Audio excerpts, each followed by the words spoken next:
सुप्रभात, good morning. CNBC आवाज Motilal Oswal studios में आप सबका स्वागत है। बारी है आज के थर्सडे के सीधा सौदा की। आइडिया है आज के सेशन में कौन कौन से स्टॉक्स रडार पे रखे जा सकते हैं। पर आप लोगों ने पिछले शो में हमारे साथ शिरकत जुड़े होंगे, देखा होगा किस तरह का ग्लोबल मूड माहौल है, समझ ही गए होंगे सारी तस्वीर। तो बड़ा टफ सेशन सामने खड़ा है। पता नहीं कौन से स्टॉक लद रहे होंगे, कौन से गैप डाउन के बाद रिकवरी की कोशिश कर रहे होंगे, कहाँ पैसा चैनलाइज हो रहा होगा, कहाँ से पैसा निकल रहा होगा, पता नहीं। और अपन होमवर्क के तौर पे बस वो स्टॉक्स डिस्कस कर रहे हैं जो आप अपने रडार पे रखिए। ट्रेड, इन्वेस्टमेंट, कोई भी लॉजिक लगाना हो कहीं पे तो अपने फाइनेंशियल एडवाइजर, अपने ब्रोकर से प्लीज कंसल्ट करिएगा। मूड जो बिगड़ा सा गिफ्ट निफ्टी का नजर आ रहा है, मूड जो बिगड़ा अभी दुनिया का डॉक्टर साहब दिखाएंगे आपको, वो सिंपली इसीलिए कल यूएस के बाजार बंद होने के बाद रेसिप्रोकल टैरिफ्स का रात 1:30 बजे ट्रम्प साहब ने अनाउंसमेंट कर डाला, उस डॉक्यूमेंट को साइन कर दिया। और जो स्ट्रीट एक्सपेक्ट कर रहा था उसके हायर एंड पे समझ लीजिए। उन लोग के गणित के हिसाब से औसतन जो कंट्री जितना हम पर टैक्स लगाती है उसका आधा हम उन पे लगा देंगे, जिसको ट्रम्प साहब कह रहे हैं डिस्काउंटेड टैरिफ। मिसाल के तौर पे अपन पे लगाए 26%, उनके कैलकुलेशन कहते हैं इंडिया लगाता है हम पे 52%, तो उसका आधा हम पे लगा दिया। ऐसे ही सब पे लगाए, चाइना पे अतिरिक्त और लगा दिया, 20 ऑलरेडी था, 34 या 36% कल अनाउंस हो गया। तो ये मूड माहौल बनता चले जा रहा है। टैरिफ्स हायर एंड पे आई हैं भाई साहब, इसीलिए यूएस के फ्यूचर्स पिटे, इसीलिए एशिया का मूड बिगड़ा हुआ है, इसलिए अपने गिफ्ट निफ्टी दिक्कत में। ऐसे में कौन कौन से स्टॉक रडार पर रखते हैं, वीरू से जान लेते हैं। वीरू, कैसे बनाई भाई साहब टीम? अब रात में तो कुछ बना नहीं सकते थे, सुबह क्यों उठ के देखने, उसके बाद अपनी मॉर्निंग कमेंट, अपन दोनों को अपने अपनी होमवर्क करना, उसके अलावा टीम बनाना, टफ था आज का सेशन। पर फिर भी रडार पे क्या रखा है? मुझे पहले एक चीज बताइए, क्या ये इशू अपना इम्पैक्ट काफी समय तक छोड़ेगा, या आप मानते हैं कि नहीं मानते? मुझे लगता है ट्रम्प साहब इसको लीवर के तौर पे इस्तेमाल करेंगे। जैसे अब लॉजिकली इंडिया करना क्या चाहिए, इंडिया सच है कि डिफेंस के इंपोर्ट्स अपने रशिया से आज भी बहुत ज्यादा है। मैं तो आंकड़े दे सकता हूं आपको। तो जैसे डिफेंस के एक्सपोर्ट्स अपने आर्म्स 36% रशिया से ऑफलेट हुआ, यूएस से केवल 13% हुआ है। अपन हो सकता है डिफेंस के इंपोर्ट्स यूएस से बढ़ा दें, ट्रम्प साहब खुश होंगे। अपनी ऑयल रिक्वायरमेंट वैसे ही है, ऑयल एंड गैस की, अपन इंपोर्ट यूएस से थोड़ा बहुत कर लें तो, क्योंकि अपना यूएस से ऑयल इंपोर्ट सिर्फ 5% है, रशिया से 29% है। उसको थोड़ा सा आपको बदलना पड़ेगा। ट्रम्प साहब खुश होंगे तो इवेंचुअली हो सकता है थोड़ा सा टैरिफ्स में, और ये सब एडजस्ट हो जाएगा दुनिया भर। मुझे अब पता नहीं कितना, वीरू एक कंसर्न है, कितना एस्केलेट होगा, चाइना रिटेलिएट किस हद तक करेगा, बाकी कंट्रीज क्या कर रही होंगी, वो कहीं ट्रेड वॉर की सिचुएशन, टैरिफ वॉर की सिचुएशन ना बहुत ज्यादा एग्रीवेट हो जाए, वो एनीबॉडीज गेस, किसी को नहीं पता अभी बैठे। तो थोड़ा बहुत तो कंसर्न आ ही गए। मैं आई थिंक दो चीज़ों को लेकर कंसर्न हूँ, निफ्टी आईटी और साथ ही साथ नेस्डैक। टेक्निकली आप सोमवार को छुट्टी पे थे ना आशीष, मैं जब मंगलवार को बड़ा ओवरनाइट स्टडी कर रहा था, जो मतलब नेस्डैक की। नेस्डैक बहुत बुरी खराब स्थिति में है और मेरे ख्याल से वो आईटी पे प्रेशर डालेगा और चार्टिकली बहुत खराब है। खैर मैं शुरुआत करता हूँ। देखिए, मैं पहला देखिए ये एक चॉइस का दिन है, क्या खराब है और क्या कम खराब है बेसिकली। 350 पॉइंट नीचे गिफ्ट निफ्टी है ना। तो मैं एक बात तो पहले कहता हूं कि निफ्टी अगर जब तक 23,085 लिख के रख लीजिए, जब तक 23,085 और 23,161 ये 2 पॉइंट रीगेन नहीं करेगा, तब तक हर रिकवरी फेल होगी। और उसी के लॉजिक में मैं पहला जो स्टॉक ले रहा हूं, मैं फर्स्ट ऑफ ऑल फोकस करना चाहूंगा MCX. Since gold is now heading towards all time high, simply technicals और फंडामेंटल्स दोनों को देखते हुए मेरी चॉइस पहली बन रही है एमसीएक्स। अब एमसीएक्स करेगा क्या? एमसीएक्स याद रखिएगा 20 डे मास इसने कल पुल बैक लिया 5197 की ट्रैजेक्टरी से 5372 बजा के क्लोज हुआ। एक गजब की शॉर्ट कवरिंग थी। मेरे ख्याल से बाजार ने इसी को भाप के ये प्राइस एक्शन दिया था। अब समझ लीजिएगा कि अगर एमसीएक्स अगेंस्ट ऑल ऑड्स अगर 5410 के ऊपर निकलता है तो ये बड़े मूव जनरेट करेगा, और इन दैट केस ट्रैजेक्टरी जो खुली हुई है वो है 5680 की। मैं बहुत दूर की बात कर रहा हूं, लेकिन मैं प्लेसमेंट बता रहा हूं आपको मैं। और दूसरा है Infosys, no doubt negative side पे प्लेस्ड है, और निफ्टी आईटी का inverted flag bearish pattern. Infosys अगर आज 1520 के 30 के सॉरी माफ कीजिएगा 36 के नीचे खुल रहा है। तो इसमें अब जो पॉइंट टेस्ट होगा आशीष, वो है करीब आप समझ लीजिएगा कि 1472 का। और 1472 क्या है? ये है 5 जून का ब्रेकआउट पॉइंट। रीड कीजिएगा इस चार्ट को। 5 जून को क्या हुआ था? इसने वो 200 डे 100 डे 50 10 20 की ट्रैजेक्टरी को पार किया था। तो पहला एक MCX गोल्ड को देखते हुए और Infosys leader in the pack IT negative placement. Ashish आपने सही कहा, कहाँ ज्यादा सरदर्द कहाँ कम सरदर्द। कम सरदर्द सबको हो रहा है, तो अब सब कुछ गैप डाउन के साथ खुलेगा। तो मैं थोड़ा सा आज बदल गया, मतलब अब ये पेन लिंगर ऑन करना है, पर फिर भी कुछ स्टॉक्स जो शायद बेहतर कम सरदर्द वाले उनको मेंशन करता हूं। नॉट नेसेसरली आज दिन में ग्रीन बंद हो रहे होंगे, पर इनको रेडा पे रखिए। मुझे लगता है फार्मा एज अ स्पेस, कल ही सुबह अपन लोग शायद चर्चा कर रहे थे कि लॉजिक कुछ और कहता है, फार्मास्यूटिकल इंपोर्ट्स यूएस के लिए क्रिटिकल है, उस पर कैसे टैरिफ लगाएंगे। पर उन्होंने धमकी दी थी ऑटो पे, फार्मा पे, सेमीकंडक्टर पे लगाऊंगा।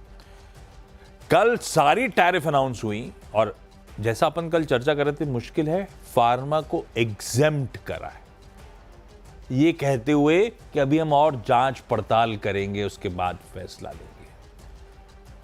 भाई साहब, हम लगाते हैं यूएस के फार्मा इंपोर्ट्स पे 10% टैरिफ, यूएस हम पे कुछ भी नहीं लगाता, क्योंकि यूएस की रिक्वायरमेंट है। हमारे फार्मास्यूटिकल एक्सपोर्ट यूएस को 8-9 बिलियन डॉलर्स के, और यूएस ने उसको छुआ नहीं, फार्मा टैरिफ्स को।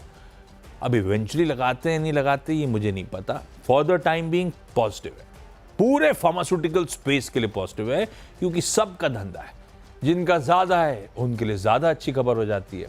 अब उस कड़ी में आप किसी ग्रैंड फार्मा को मेंशन कर दो। ग्रैंड फार्मा इसीलिए क्योंकि मेरे ख्याल से इसके कुल रेवेन्यूज का 50% के आसपास यूएस कंट्रीब्यूट करता है। तो सबसे ज्यादा एक्सपोजर वाली वैसे इनमें यही नहीं, ऑरबिंदो फार्मा का तगड़ा एक्सपोजर है। ऑरबिंदो फार्मा का ऑलमोस्ट 50%, 47 या 48% के आसपास यूएस से आता है। तो क्योंकि एक इकलौती पॉकेट जिसको नहीं छुआ गया है, जिसे नहीं छेड़ा गया है, वो इवेंचुअल पॉजिटिव है। ये फार्मा सल्क कर रहा था बीच में ट्रम्प साहब की धमकियों के बीच में, आपको याद होगा फार्मास्यूटिकल स्टॉक दबाव में आ रहे थे, सेक्टर पेन में था। ग्रीन रहेगा नहीं रहेगा मुझे नहीं पता नहीं मूड किस तरह की सेलिंग आ जा रही होगी, लेकिन ये 2 फार्मास्यूटिकल काउंटर्स मैं कम सरदर्द वाले लेके चल रहा हूं, इनको मैं ग्रीन कह रहा हूं। वीरू पहले 2 हो गए। मैं अगला लूंगा आशीष। मैं 2-3 अब IT यहाँ पर नेगेटिव साइड पर प्लेसमेंट लेके चल रहा हूँ, जो कि पॉइज थे एक ब्रेकडाउन के लिए। एंड टेक महिंद्रा में भी इन्वर्टेड फ्लैग। और सिंपली बात यह है कि शॉर्ट्स थे यहाँ पे, थोड़े बहुत कल कवर हुए थे, लेकिन अब ये अगर ब्रीच करता है ये ट्रेजेक्ट्री 1390 की, आप समझ लीजिएगा कि, या 1400 की, तो ये सब उसी पॉइंट पे जाएंगे। मैंने इन्फोसिस के केस में क्या कहा, 5 जून का वो break point, and that same point in tech Mahindra persist at 1300। 1300 छोड़ दीजिए अभी, लेकिन हाँ वो जोन खुल जाएगा, क्योंकि CMP यानी करंट प्राइसेस में और उस 7 जून के स्विंग ब्रेकआउट पॉइंट के बीच में कोई ऐसा जोन नहीं है जहां पे आपने सब्सटेंशियल टाइम स्पेंड किया हो। तो टेक महिंद्रा, और उसके बाद LTIM लेके आइए जरा प्लीज़। यहाँ पर भी जो प्लेसमेंट है वो काफ़ी ख़राब है। 45.15 पे क्लोज हुआ, यहाँ पर भी typical inverted flag. Even the shortest moving average 10 day regain नहीं कर रहा है। यहाँ पर भी वो ट्रेजेक्ट्री जो एक बेस के तौर पे है वो पड़ती है करीब आप समझ लीजिएगा चार्ट्स पे 4180 के आसपास। ये 4180 जुलाई 2022 से लेकर अब तक का स्विंग लो है। सो सिंपली अगर आपके पास कोई नेगेटिव ट्रेड है या फिर प्रोस्पेक्टिव आपका नेगेटिव है, तो वो ट्रेजेक्ट्री खुली हुई है। और एक बात याद रखिएगा, अगर ये ड्यूरिंग द डे 4580 4550 को रीगेन कर रहा है, इसका मतलब सिंपली है कि 10 और 20 को रीगेन करने को तैयार है। बट 2 स्टॉक्स इस सेगमेंट में जो नेगेटिवली प्लेस्ड हैं वो है टेक महिंद्रा और LTI माइंट्री। आशीष, फार्मा कंटिन्यू करा जाए। मैं जब कुछ कम सरदर्द ढूंढ रहा हूं, तो भाई साहब बाजार ने तो 10% रेसिप्रोकल इंडिया पे लगेगा, फार्मास्यूटिकल पे टैरिफ, इसको डाइजेस्ट कर रखा है। अब मैं जो स्टॉक मेंशन कर रहा हूँ ये जरूरी नहीं ये रडार पे हो, कोई सा भी और भी हो सकता है जिनका यूएस एक्सपोजर है। लार्जली सारी दिग्गज कंपनीज का मिलेगा आपको। डॉक्टर रेड्डीज अगला मेंशन कर रहा हूं, इसका करीब 47% रेवेन्यू यूएस से आता है, दिग्गज स्टॉक है, पॉजिटिव होगा। अब इसकी जगह आप किसी जाइडस वाइडस जिसको रखना रख सकते थे, मैंने इनको चुन लिया एक्सपोजर के लिहाज से। और इन सब के बीच में एक दिवीज लेबोरेटरीज भी ग्रीन, अरे स्ट्रेंथ के साथ तो वो काउंटर गजब की मूव कर ही रहा है, बाबा दमखम दिखाने की कोशिश करता रहता है, अपने पीयर्स को आउट परफॉर्म करता रहा है। ये सबके लिए नमक नमक बनाता है। फार्मास्यूटिकल की अच्छी खबर, दिवीज लैब के लिए पॉजिटिव। मैं इस पूरे पॉकेट को एक्चुअली कम सरदर्द की पॉकेट या इनफैक्ट सरदर्द से रिलीफ वाली पॉकेट मान लेता हूँ। तो दिवीज लैब भी हरा है। वीरू ये 4 हो गए फार्मा रिलेटेड स्टॉक जो आज रडार पे। आशीष को दवा से सुकून मिल रहा है और अपना आईटी लाल है। अगला मेरा है एक ग्रीन। मैं एवेन्यू सुपरमार्ट को एक स्ट्रॉन्ग प्लेसमेंट के चलते आज कंसिडर कर रहा हूँ। देखिए इसने एक बहुत अच्छा एक कंसोलिडेशन किया है अबाव 200 डे एक्सपोनेंशियल एवरेज। अब तक हमारे पास रीजन था आईटी, अब तक हमारे पास था एमसीएक्स गोल्ड। एवेन्यू सुपरमार्ट ने टाइम स्पेंड किया है 200 डेमा के ऊपर। और एक और बात, ये पूरा का पूरा 15 अक्टूबर से लेके अब तक जहाँ से जब ये गिरावट शुरू हुई थी, इस पूरी रेंज का स्विंग हाई परसिस्ट करता था करीब 4090 के आसपास। वो क्लस्टर इसने पार कर लिया। सो इस जोन में जो सप्लाई आ रही थी वो उसने एब्जॉर्ब कर लिया है। अच्छा एक चीज़ याद रखिएगा, अब जो चार्ट पे एक गैप जोन परसिस्ट करता है वो है करीब 4274 पे। 4274 पे यानी करीब 4350 के आसपास एक गैप है जो क्रिएट हुआ था वही अक्टूबर फर्स्ट वीक में। सो अगर ये आप समझ लीजिएगा कि 200 डेमा की ट्रेजेक्ट्री 4025-50 को होल्ड कर रहा है तो it's heading towards 4275 seems like that. Avenue supermart और मैं भारत फौज को मैं को मतलब स्पेशली यही टैरिफ के चलते मैं इसको नेगेटिव साइड पे प्लेस करूंगा। और भारत फौज आप ये समझ लीजिएगा कि एक रिकवरी इसने कुछ दिनों पहले दी थी, लेकिन वो रिकवरी बार बार फेल हो रही है और कल 20 डेमा पे इसने एक लो लगाया। अब अगर ये 1130 की 1140 की ट्रेजेक्टरी के नीचे खुल रहा है तो माइट बी 18 मार्च के स्विंग जो थे, जो 20 डेमा का ब्रेकआउट पॉइंट था 1071, उसको टेस्ट करने जाएगा। क्लास 8 ट्रकों के लिए हम भारत फौज को जानते भी हैं, याद रखिएगा यूएस में की सेल्स के लिए। तो मैं आज इसको नेगेटिव साइड पे लेकर चल रहा हूँ। आशीष यहाँ पे इस सेगमेंट में Avenue supermart constructive green, Bharat फौज नेगेटिव। आशीष सही बात है। अच्छा 2 स्टॉक्स और जोड़ता हूँ ऐसे ही वाया रूट से, दोनों हारे रखता हूँ आज। लेकिन क्योंकि दोनों के वैल्यूएशन थोड़े से हैं तो एग्रेसिव साइड में, पैसा निकल रहा होगा और एफआईएस का, तो ये खामियाजा भुगतेंगे। पर डिक्सन टेक्नोलॉजीज ग्रीन इस लिहाज से कि इलेक्ट्रॉनिक्स में हम जिन से कम्पीट करते होंगे ग्लोबली, चाइना पे बहुत एग्रेसिव, सबसे एग्रेसिव लिवाई या टैक्स लगे हैं चाइना पे। 20% ऑलरेडी लगा दिए थे ट्रम्प साहब ने, उसके ओवर एंड अबव 36% और लगा दिए, तो 56% के टैरिफ चाइना पे। तो इसको देखते ऐसा लगा चाइना +1 वापस जागेगा, चाइना पे सरदर्द बढ़ेगा। चाइना के साथ साथ अगर हम किसी वियतनाम, किसी कोरिया से compete करते हो तो उन इलेक्ट्रॉनिक प्रोड्यूसिंग कंट्रीज पे भी तगड़ा टैक्स है। तो नेट डिक्सन को ग्रीन रख रहा हूं, पर ये एग्रेसिव वैल्यूएशन एफआईएस की पसंदीदा बेट, तो आज थोड़ा सा सरदर्द हो सकता है। पर डिक्सन टेक ऑफ-लेट करेक्शन के बाद इन ग्रीन। और अब केमिकल्स में स्वीट स्पॉट पे इवेंचुअली आए शायद, पर एक स्टॉक स्ट्रेंथ पे, हालांकि रेफ्रिजरेंट गैसेस के लिए ज़्यादा जाना जाता है एसआरएफ, उसको ग्रीन कर दिया। कोई लॉजिक नहीं, केमिकल मतलब कोई लॉजिक इसको सिंगल आउट करने का नहीं। Chemical as a space radar पे स्टॉक स्ट्रेंथ वैसे ही दिखा रहा था। मैं इसीलिए एक कॉन्ट्रैक्ट मैन्युफैक्चरिंग और एक केमिकल स्टॉक के साथ जा रहा हूँ। दोनों ग्रीन हैं, पर आप जानते हैं शुरुआती खामियाजा सब भुगत रहे होंगे। देखते हैं इवेंचुअल बिहेवियर कैसा रहेगा। 6 स्टॉक्स पूरे, क्विकली छोटा सा ब्रेक के उस पार अगले 4 स्टॉक्स पे बातचीत।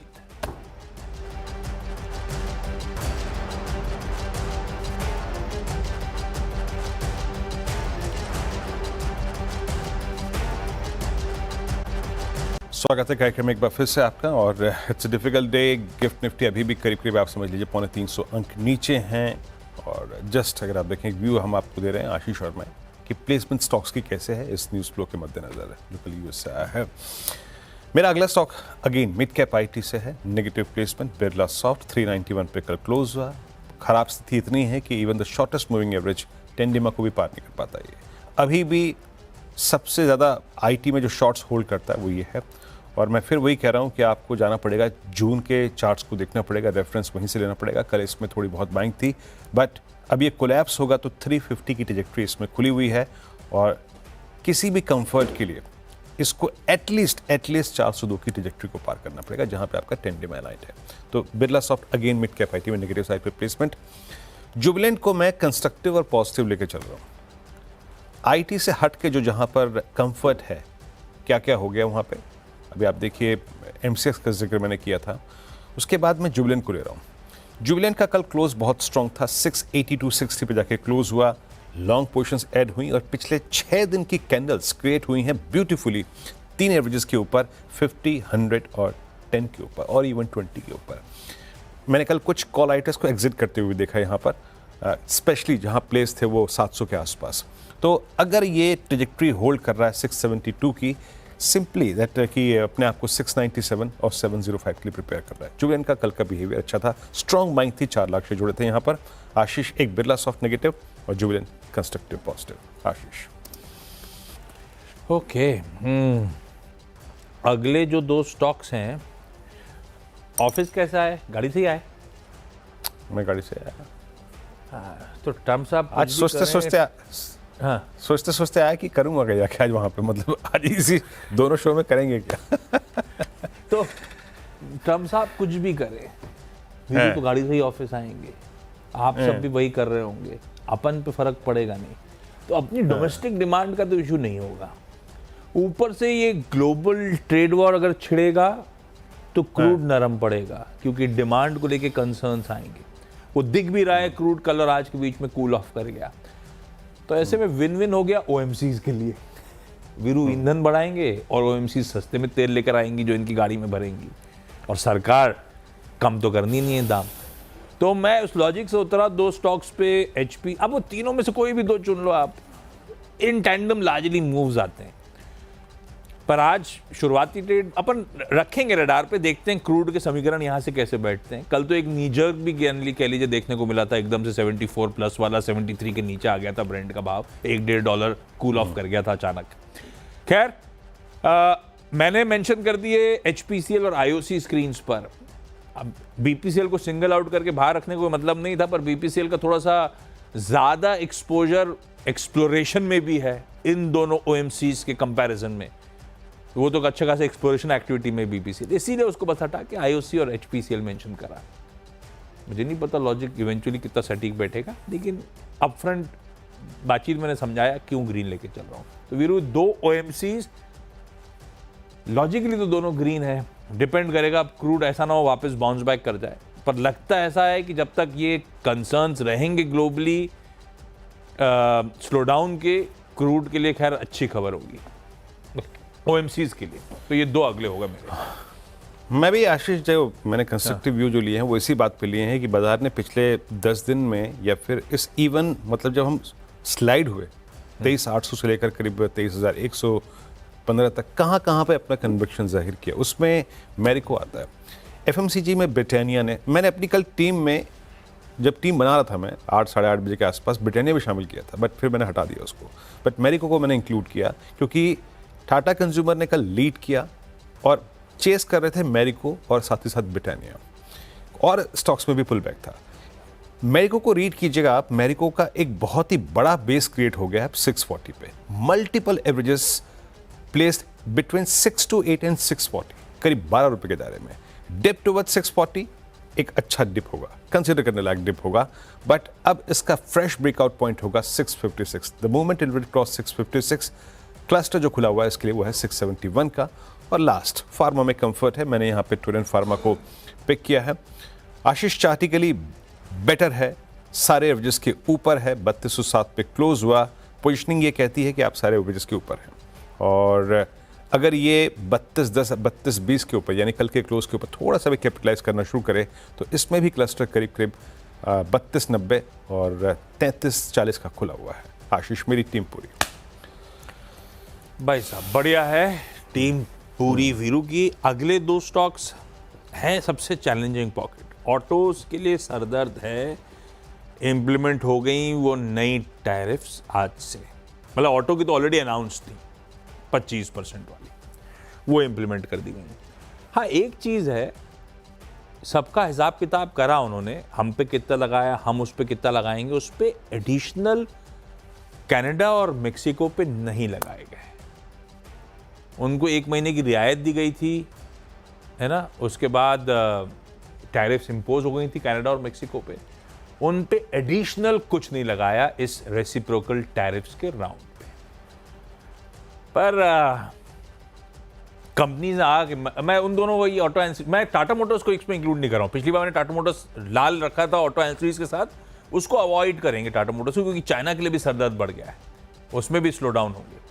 तो अपन वो बाकी दोनों ऑटो एंसिलरीज जो पोस्टर बॉय बन गई थी टैरिफ्स रिलेटेड, संवर्धन मदरसन और सोना BLW के साथ चलते हैं। संवर्धन मदरसन ने तो आके मेंशन भी कर रखा है भाई कि हमारा बहुत ज़्यादा कोई इम्पैक्ट होना नहीं है। स्टॉक्स धुले हुए हैं, साल साल के चार्ट स्क्रीन्स पर आ जाएंगे।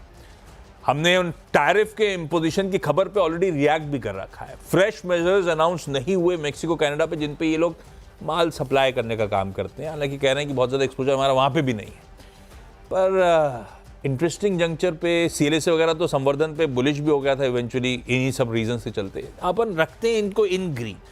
मैंने थोड़ा सा इन ग्रीन वाला तड़का ऐड करा था टीम में, पर वीरू ने जो अपफ्रंट मेंशन करा था, प्लीज बिल्कुल सटीक वर्ड्स थे। सरदर्द सबका है, किसी का ज्यादा किसी का कम। मैंने कम वाले ढूंढने की कोशिश करी थी आज, तो 10 के 10 इसीलिए इन ग्रीन। ब्रेक का समय, ब्रेक के उस पार जब लौट के आएंगे तो हम दोनों की टीम्स का एक क्विक रैप अप।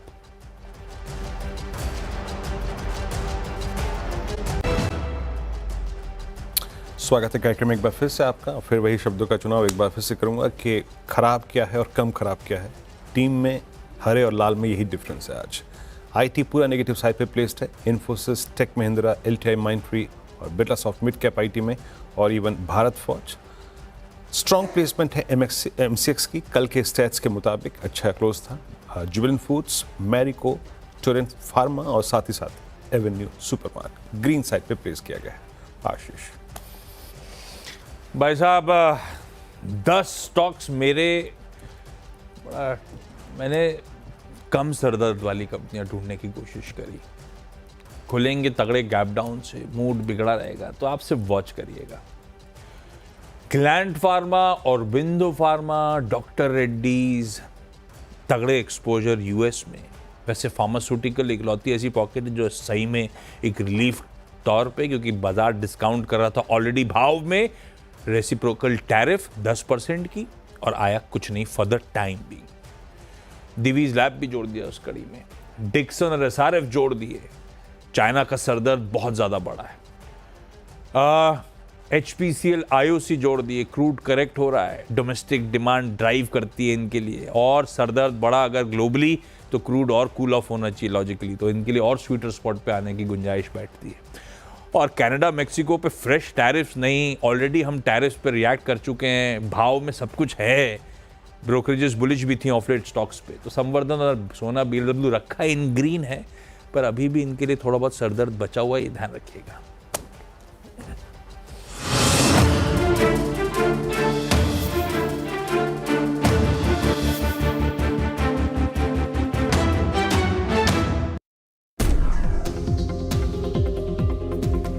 एक सेक्टर जिस पर मैं थोड़ा सा बुलिश हो रहा हूँ वो है फार्मा।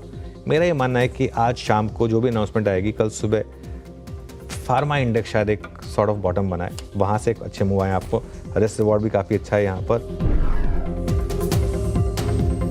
IT और ऑटो को थोड़ा अवॉइड करें।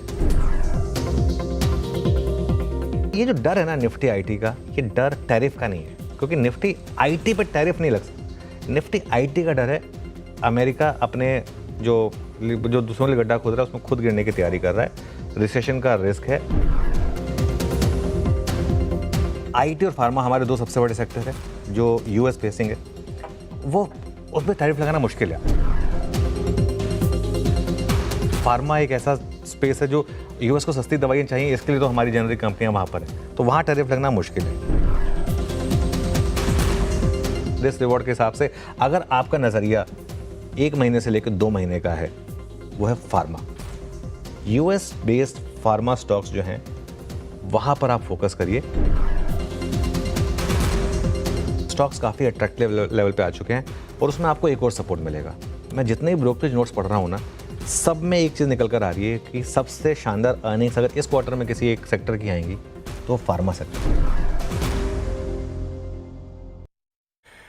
भाई साहब, कल सुबह जो चर्चा हो रही थी, क्या हो रही थी? फार्मा रडार पे रखिए, रिस्क रिवॉर्ड आपके फेवर में जा रहा है। अब आईटी टैरिफ्स का कोई लेना देना नहीं, पर इनका सरदर्द बढ़ सकता है।